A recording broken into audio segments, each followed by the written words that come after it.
talk to family members. Federal charges were filed today against PG&E over the deadly San Bruno fire explosion. And could the state's prison realignment law be responsible for a spike in crime in Tehama County? We'll take a closer look.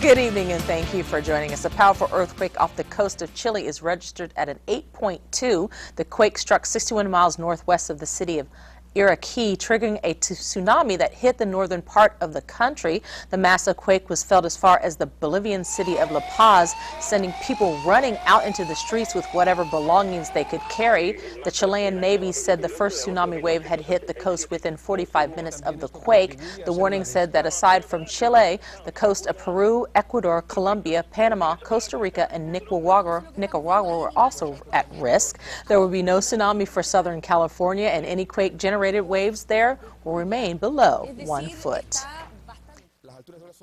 The snowpack is only a third of what it should be despite recent rains. The Department of Water Resources said measurements taken today in the Sierra snow have not been enough to reverse the ongoing drought. However, the rain has helped boost the snowpack's water levels. California depends on runoff from the Sierra Nevada each spring to see the state through the hot, dry summer.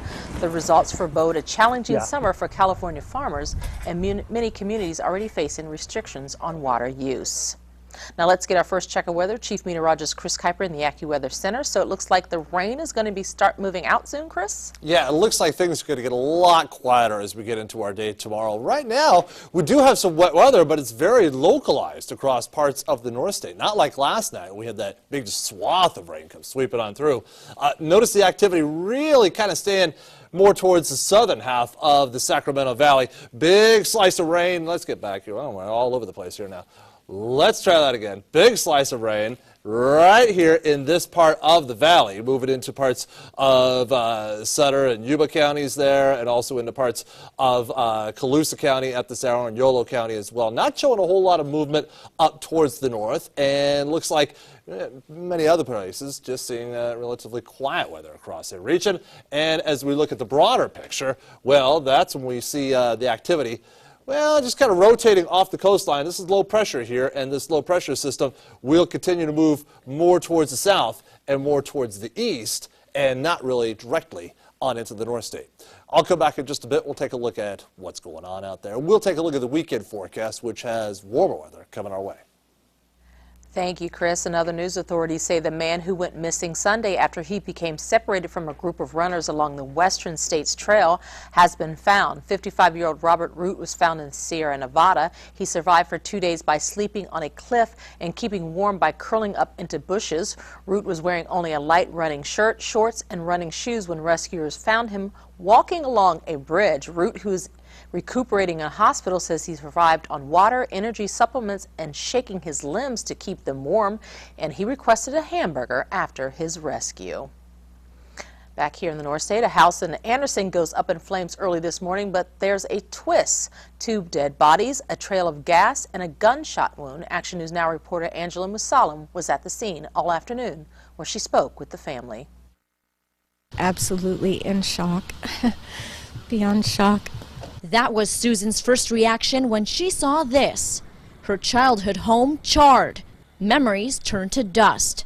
Neighbors say they heard an explosion around 6:15 this morning, and that's when they saw flames spewing from the home. Well, I just heard a huge explosion and all the glass in the front window blew out. A sweep of the house by police and fire investigators turned up a can of gasoline near one of the bedrooms. The other indication, and again this is just an early indication, is that the fire was set on purpose. 2 body bags were taken out of the home by forensic investigators this afternoon. Anderson police say the victims were male and female, and the male had a gunshot wound to the head, which appears self-inflicted.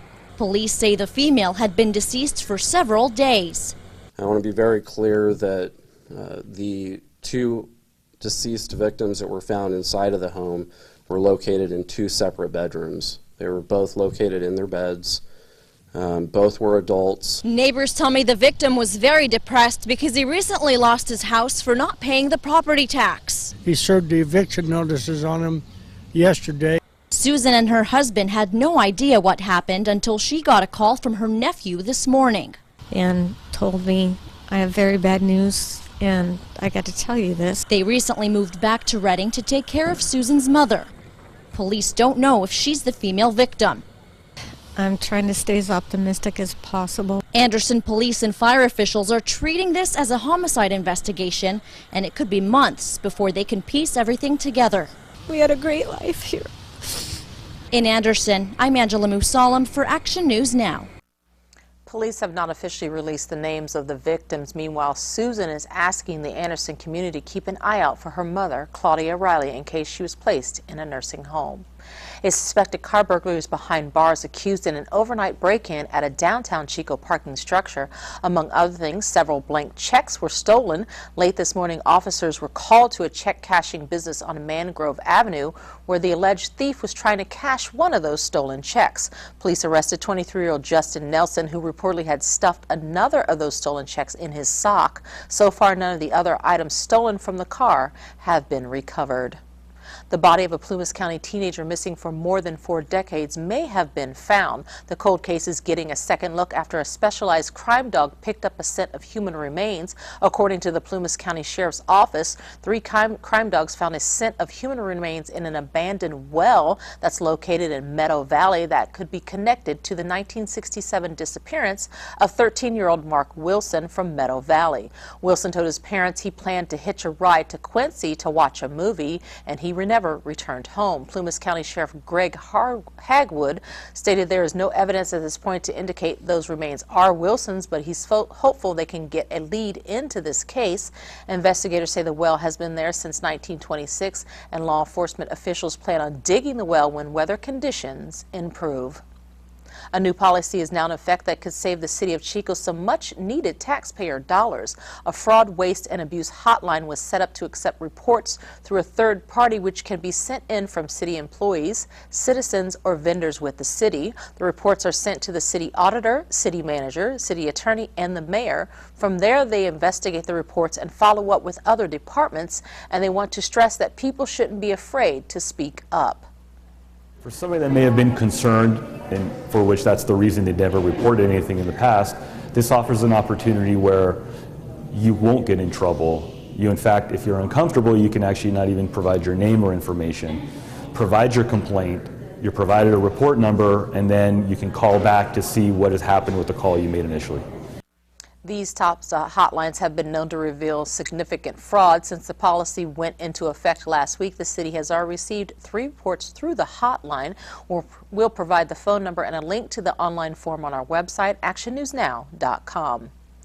PG&E has been charged with federal felony counts involving safety violations linked to a 2010 natural gas pipeline explosion that killed 8 people in the San Francisco Bay Area. The indictment filed today charges the utility with 12 felonies and accuses the company of violating numerous federal pipeline safety laws. Prosecutors allege that PG&E knowingly relied on erroneous and incomplete information when assessing the safety of the pipeline that eventually ruptured, sparked a fireball, and leveled 38 homes in San Bruno. And the sole winner of the February's $425 million jackpot came forward to claim his prize today. B. Raymond Buxton, a Northern California retiree, claimed his check at a lottery headquarters in Sacramento. Buxton wore a shirt with a picture of Yoda that read, "Luck of the Jedi I have." Buxton chose to take a lump sum payment of $242.2 million before taxes. Coming up next on CW Action News Now at 10, could the state's prison realignment law be responsible for a spike in crime in Tehama County? We have that story next.